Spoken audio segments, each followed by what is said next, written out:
Good evening, ladies and gentlemen. Welcome to another live session of GETI Talks. My name is Shilpi. I'm the Relationship Manager with the Global Education and Training Institute. Well, do you really believe that teacher today in the modern century, in this 21st century, is only supposed to teach? No, not even educationists, and neither does the government. So many of the schools you must have heard, teachers are known as facilitators. So that is what Dr. Sanghamitra Banerjee is going to talk about. She is the principal of Gateway International School, Nilankarai, Chennai, and she's going to talk that shall the teacher only teach? The role of a teacher as a negotiator and moral guide. At this very young age, let me tell you, friends, that she has won many awards. Some of it being, she has been the youngest principal. She has been awarded with the award of being the youngest principal for consecutively 3 years and 100 effective principals for the past 2 years. She has also been awarded by for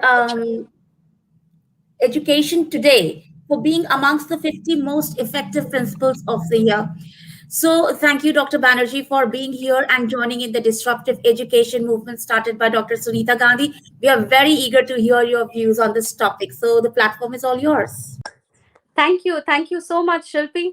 It gives me immense pleasure to be back here on this prestigious forum of GETI. And every time I get an invitation, I feel enthralled because it is not only I share my thoughts here, but I get to learn so many things through this disruptive learning sessions that is happening over a period of almost 10 months. I take this opportunity to thank the director of GETI, Dr. Sunita Gandhi, who is a role model and inspiration for many leaders like us. And ma'am, every day we get to hear you, we get the flame inside us so that we move forward to do something new, something better, inspire people and shape up their dreams towards their passion and aspiration. So friends and elite educationists here today, I would like to share that teachers play multiple roles in shaping up the life of a child, right from the kindergarteners to up to adults and till their last breath, where the passive teaching continues. So a role of a teacher is very, very vital in a life of a child. Are we still confined into teaching only? I guess this era demands something more from us. So, all of us in this forum, I think we all agree that teachers play a vital role in shaping up the moral values and to develop a person well balanced with body and mind, deeply grounded, and pursue their success while being grounded firmly with their values. So, being a teacher, an educationist, a principal, and an administrator, I strongly believe that teachers are magic makers in the classroom. A role of a teacher is not only just teaching the subjects, because in this era, YouTube and so many other platforms does the same. But presence, physical presence of teacher matters. That is the reason teachers have been celebrated over years for maintaining the moral fiber of the society. Teachers are known for shaping up the moral values of a child right from the beginning. Of course, parent does it at home, but then 8 long hours when the children are in the school, it is not only the subject knowledge that they gain, but they gain much more than that. Their character, their attitude, their way of expression, and also the way they represent themselves in the society, taking up the responsibilities, nurturing their passion, dreaming something big for the society at the same time, growth of themselves, it really matters. And I do not think it is only the subject knowledge that procures the need there. Certainly, it is not only limited to the families or to the relatives, it goes to the society. So, teachers are the moral guide of a child from the right from the very beginning, and it ends, with the last breath. Because schooling ends at the age of 18, but learning, it goes on. The passion that was kindled in a very early age of 2 or 3 when they start going to school, and every stage how it has been kindled, nurtured, facilitated, that really matters. So when they grow up, they carry the values. We cannot carry ornaments, we cannot carry properties, we cannot carry whatever we have around us, because everything is floating. What is stagnant? That is values that grows, and that has been reflected when a person takes up the responsibility, and the aura speaks much. And trust me, it starts right from the school age. When we see a teacher teaching in the class, the teacher focuses not only on the subject knowledge, but the body language of the child, the mindset, the creation of the thought process, the negotiation, and the balance that is inculcated in the child to handle the life. That is education, and I believe learning begins there. So, I would like to take this platform to applaud for all the teachers who are not only teachers but role models for all of them, who are now the pivot of the morally robust society. We are creating generations, those who are the pivot system of the morally robust society. Maria Montessori said that it is not only the social activity or the duty that we are doing, but when there is a love for a child, the teaching starts there, and it is much more than a highly conscious social duty. It is transformation that begins there. So we are awakened, we are observers, we are magic makers who kindles passion for life. The child can take up any career, but flourishing in that career, balancing the professional life and the personal life, taking life in a positive way without disturbing the moral ethics, without disturbing the values that was inculcated, rooted deeply inside the child right in the beginning. That is where the teaching is tested. And I believe, friends, as a moral guide, we are really serving the purpose. If not, as a teacher, it is high time we have to check, are we really doing it? Because the society is gifted to us by this noble profession where we are the sculptures. We have to give it to a shape where the moral values of the society, the moral texture, the essence of love, empathy, sanity, and peace speaks there. When we talk about teacher as a negotiator, I think negotiation is an art that needs to be learned and that needs to be embraced, because teachers are very good communicators. Unless and until they are communicators, they cannot reach to the child's mind. They cannot touch the child's heart. And if that is not done, then it is only materialistic teaching. The child is so raw that we can see as a crook when the child grows. It is not the fault of the child, but the teacher at the back. There are so many episodes and events we witness every day in the journey of this teaching life. We get calls, we get letters from students. Maybe they are overseas, maybe they are settled somewhere, flourishing in life. One call, ma'am, I still remember you. Aren't you satisfied with that? Is it not, 1,000 lights glowing in the room and your face is bright with happiness? I feel that is the best satisfaction.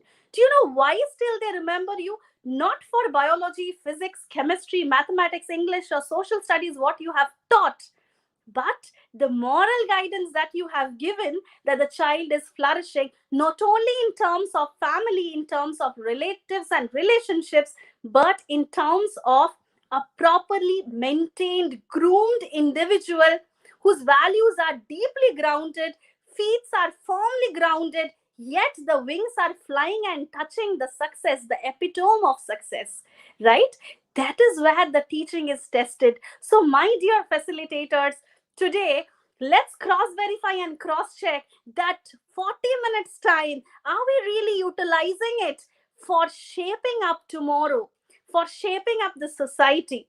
As a negotiator, days are challenging. Every classroom teaching is a challenge, because there will be so many moments when you have to really flourish the art of negotiation there, right? There are events when negotiation between the students happen, negotiation between the teacher and the student happen, Negotiation with the parents happen, negotiation with the higher officials happen, negotiations with your staff and colleague happen. You have to learn the art of negotiation. And trust me, such episodes are teaching and learning sessions in the classroom itself. So, what are the tools that we have to really acquire to test that, yes, we are a good negotiator? That means, suppose there is an episode where two students are really into utter conflict. What are we going to do that time? Just warmth, passion, and the powerful magical words that you have to use there. First of all, every adolescent child or a very kindergarten student demands observation and attention from you, right? Warmthness from you, because you are the second mother there. So when you give the warmthness, when you show the understanding, when you nurture the love, trust me, you are a good negotiator there. But at times, so much of pressure is dumped on us. We have to finish the syllabus, we have to go with the lesson plan, we have to finish the test by this period, we have to really run, the child should score good. So many things are lined up. We forget the bottom line of our profession and the passion that we pursue. That is nothing but a good negotiator. Warmthness, love, care, affection, understanding are the tools to be a good negotiator. Suppose there is an incident when two children are fighting, can't we tell them or bring them out of the class so that the situation is not escalated to the level of conflict where others are watching? At the same time, we can use the powerful words like, yes, I understand you, but let me know the situation, what has happened. Are you really going through any kind of disturbance that is disturbing you? Are you really not comfortable in the classroom with the child or with the deeds what he or she has done? So such kind of conversation will make the child calm down so that the child can open up, and then your magic begins. So teachers are good negotiators. At times when parents are there, they feel their child was treated unjustly. Those moments, again, your patience, your smile, this arc on the face, blend so many conflicts and make it smooth, a cakewalk for you. Understanding the situation well and giving a correct solution rather than escaping from it is also a part of negotiation. Do not confront or do not give such promises to the parents which are really impossible or maybe are not needed for the situation. Parents at times come hyper because their expectations are high. They have given the most beautiful gift to you so that you can sculpt it in a very nice way. At times, miscommunication also creates so much of problem. Being a good negotiator can really mend all the things. So teaching is not easy. You are not teaching only subjects. You are doing much more beyond the classroom. So we are no more teachers or tutors, but we are facilitators who create a positive ambience for the students where they flourish, they grow mentally, they understand and achieve the importance of balance between success and freedom.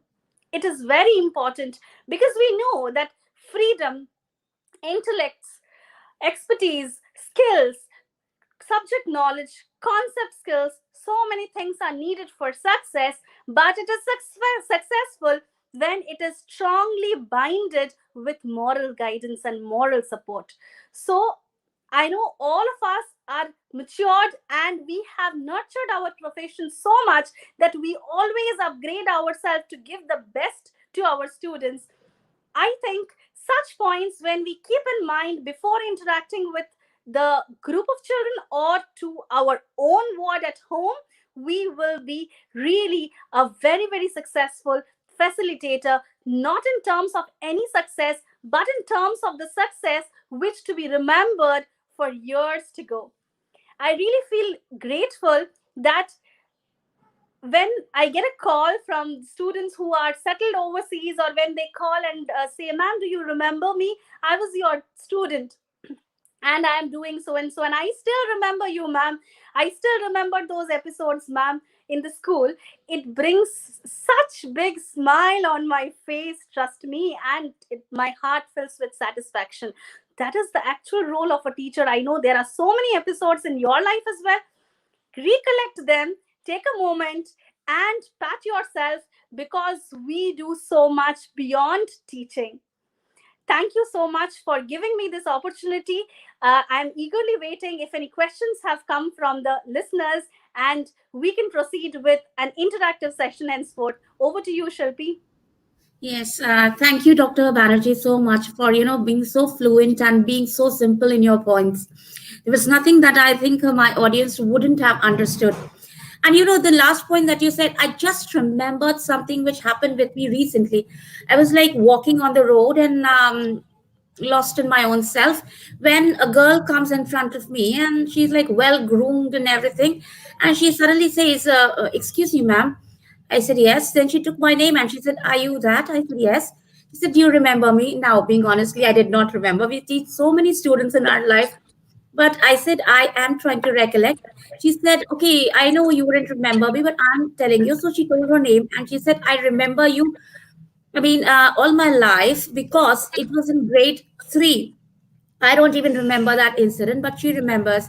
She says, "There was a lizard that fell on my shoulder, and I started crying. You immediately came, you flicked that lizard away, and you hugged me, and you kept me like that for a minute or so."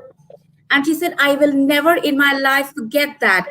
So I was like, I mean, that incident was not important for me. But yes, very correct. I mean, that is the most, fulfilling part of being a teacher, when, children remember you and they just suddenly stop you anywhere. So, coming to the questions, when you say a teacher can also be a negotiator, and she can also, apart from teaching subjects, there's so much that a teacher can give. Do you feel that, especially in what stage of a student's life does a teacher actually gets into this role? When is that role very, very important? Yes, Shilpi, this is a very valid question. So, right from the beginning, the teacher by default involuntarily become the role model in the child's life, and the role, it is advanced every stage when the upgradation happens. And majorly right from grade 5, I think the involvement is much, because children nowadays, they enter adolescence much earlier than the generations past. And now the hormonal changes due to the unhealthy food habits and due to so much of interruptions at home, they are left alone, and they feel that they are just alone to take any decision. They are just lost out. So that is the moment when the teacher needs to hold the hand and say, yes, I am there for anything and everything. And that is where we shape up their life, their character. That is the journey where it begins. And I think, yes, we have to be conscious. We have to be a good observer. We have to really start, checking each and every action and each and every thought process that they not only speak, but their body language depicts. So that is where the role of teacher is much more, and it goes till the end. Very correctly. So, can you give an examples of, what are the different kind of, you know, um, teachers need to facilitate students with, like if a teacher is there in a primary section, what are the sorts of problems that students come up with where even parents fail to be of help? Yes. For that, I would like to share an example. I believe in my previous, not previous, any of the episode with Getty, I have shared the same. There was an episode happening when I was working as a vice principal, and that time, a child used to often steal food. The child was in grade 3, and every single day I used to get the complaint from the coordinator that, ma'am, please do something, because the child is stealing, either during the break time, recess time, or during the assembly time, saying some or the other excuse. The child steals food from the other's bag, and it is, I just ask, is it from the same bag? No, ma'am, it is not from the same bag. The repetition happens, and the child tried to hunt food in different bags. So I said, fine. I called the child and I've spoken. The child was very adamant. And but one good thing I liked, he said, I stole food. I have stolen, and I do not regret for it. So I was really taken aback to know that. Then I understood it is not, if we are strict, we cannot handle such situation. I do not go with that. That strictness is really important in teaching. No, it is not important. What is important is proper understanding and compassion that can really mold your children in a better way. I started sharing my lunch with the child, and it took 1 month of time to really understand what was the child really going through. So the child used to come to my cabin. I used to share food with the child every day. The child used to happily grab all my breakfast and lunch, and I used to enjoy that.